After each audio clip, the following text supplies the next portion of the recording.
When I was a young Christian, I was given some very important advice of how to make consistently good decisions. And there were 4 steps. It's like the 4 legs of a stool. The first thing is that we look to the Bible and we see if there is any guidance. Now, second, we seek out the advice of godly people. Not people we know will tell us what we want to hear, but people who we trust, who will give us godly advice.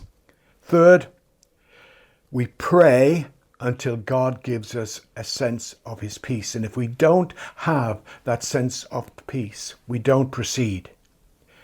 Now, there's a difference between a sense of fear and a lack of peace. Whenever we take a decision, particularly an important decision, there is always a sense of fear and trepidation about the future. But that's not a lack of peace. We can be fearful, but we can still have the peace of God. It's the presence of God in our heart, that deep voice which is telling us to move forward in a certain direction. And the 4th leg of this stool is that we step forward in faith.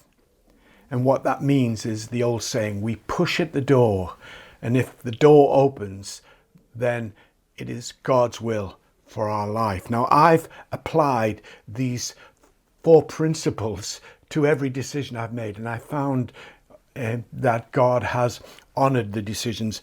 Now, I promise you, if you apply these principles, that God will bless your life, and that the decisions you make will be fruitful decisions